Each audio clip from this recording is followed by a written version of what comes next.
the part of the market that we focus on, the executive end, it's continued to power on. It's very, very strong. And as we close out the season, it's been a very, very busy one. I can't think of another finish in Sydney, Carson, to match what we're seeing now. You'd have to go back to 2007. It's almost 10 years ago to see the sort of intensity we're getting on talent at the moment.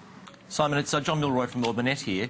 What do you think? G'day. What do you think is driving that strong period for you and the rest of the sector as well? I think. Look, particularly in New South Wales and Victoria, there's a real sense that this financial year there might be an opportunity to drive a result and see some revenue growth. And the business leaders that we're engaging with, they don't want talent to get in the way of grabbing that opportunity. So typically, we'd see a shutdown in the talent market for 6 to 8 weeks, beginning of December through to end of Jan.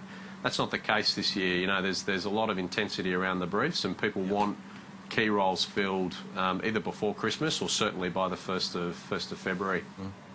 Does that square up with some of the surveys that we've been seeing, Simon, on the outlook looking pretty lacklustre, and yet you're talking about some buoyancy here?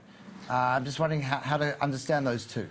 Yeah, look, the SME market is the thing that's really powering Sydney and Melbourne in terms of talent.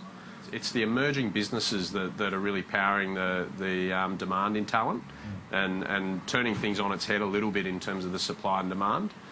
So that's their results you're not necessarily seeing publicly announced, but they are businesses that are either in start-up mode or they're private equity backed and they're going through change and transformation, and they're bringing in the right people to really drive a result and an outcome over the next 2 to 3 years. Simon, what sectors are you talking about here? Is this finance? Is this tech? Is it law?